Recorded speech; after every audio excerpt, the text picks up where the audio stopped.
Yeah. I'm not gonna lie, dollar has gonna yeah. But from my perspective as a competitor, we've seen so many of these different small brands with nothing to lose come in and create these paddles that take over for a small portion of time. And if they get called illegal, sorry, no harm, no foul. You can just be done. I mean, I think a good example of this could be those legacy paddles, right? They came out in, I believe that was probably the beginning of maybe halfway through 2023, beginning of 2024. Mhm. Came out crazy poppy. They would get poppier over time and delaminate. They had incredible sales for a period of time because they were by far the most powerful paddle on the market. And I don't know if anybody's heard from them since there's no barrier there.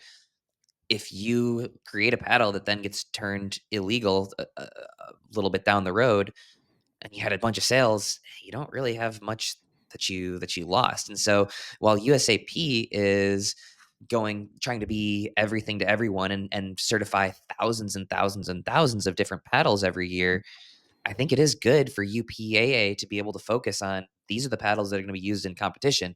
We only need to deal with 100 rather Mhm. than the thousands. So from a policing the pro game perspective and making sure that paddles are to spec for the pros, I think a barrier is a great thing. Mhm. Um, No, I that's do think that it certainly does reduce some competition, but you have to be a serious competitor then to you know uh, to be able to play.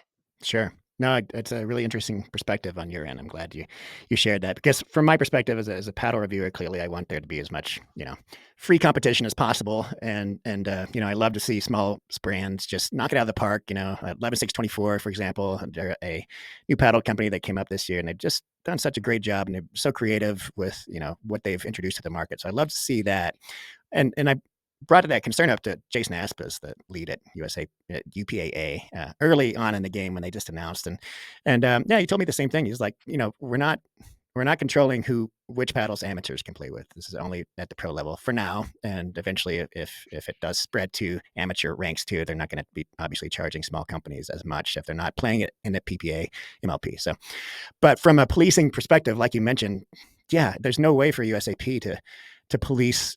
I think there were 1,200 paddles that were approved in 2024. That's a lot. And there's no way to police all those, who knows, and do destructive testing where you're measuring not only how hot they are when they come out of the box, but after they break in and get more powerful, like the Legacy did and many other thermoform paddles. It's impossible to police that many.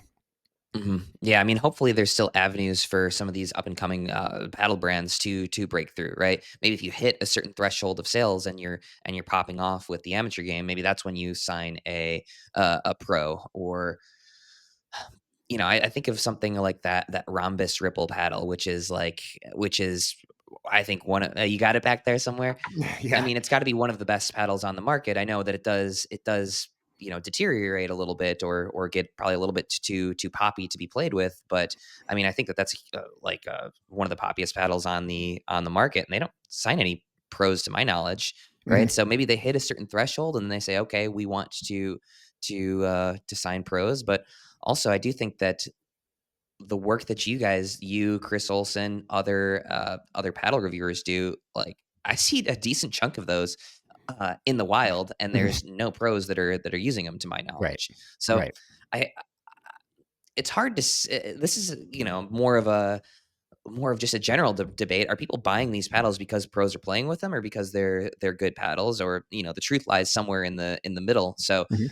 I'm with you. I hope that this doesn't prevent really good up and coming paddle brands from breaking through. But I think from the policing of the game at the pro level, you can't have 1,200 paddles per year that you have to deal with. Right. For sure. And I mean, this is I love the company Rhombus. I've known the owner since I reviewed their paddles early last year, and he's done nothing but great things. But this is a great example of paddle that might, that policing might have broken down. So this is actually, I just heard that this is PB Core approved, this Rhombus Ripple R1, and it is a amazing paddle, but it is more powerful than in my opinion any other paddle that's been approved, including the currently sunset Gearbox Pro Power and the Mod TA15s. There's a break-in period for this too. It gets super hot. Now I don't want to, I'm not casting shade on rhombus by any means, but he's given the market what it wants, and he's been working on R&D on this for over a year, and he's a small company and invested a lot of money in this, and it plays amazing. It feels like a tennis racket, but I think it would completely change the pro game for sure. Put this in your hands and any other pro, and it's going to be deadly. And a big sweet spot, amazing spin, good dwell time, power, unlike any other paddle, and yet it's been PB Core approved, and that goes back to my my suspicion that PB Core has. We don't know the formula yet entirely. Mhm. Clearly, it's the best thing we have right now, but it's not going to be, completely without its faults. Also, Sure. Do we know? But this hasn't been tested in under any destructive testing, has it? So this would have been tested new, and this PB core test of the rhombus wouldn't have caught the potential like break in and the increasing in power the way that UPAA is hoping to do destructive testing. exactly, exactly. I'm pretty sure that USAP intends on doing that too. And by destructive testing, we just mean like testing the lifespan of the paddle and seeing if the power changes. And clearly, these Gen 3 paddles, which are foam enhanced and have foam in the cores, that tends to loosen up and get more powerful over time. And in my experience, the Ripple is no exception to that. And yeah, so it may have passed the PB Core out of the box brand new, but the ones that I have, unless the owner changed the formula, I have production models, but the formula is consistently being tweaked. Unless it's dialed back a lot from the ones I have, then these shouldn't have been approved. If the cap is under the Gearbox Pro power and under the Mod TA15, because this is every bit, if not more, powerful than those. Mhm. Interesting. Okay. Yeah, I'm not gonna lie, dollar has gonna Yagi.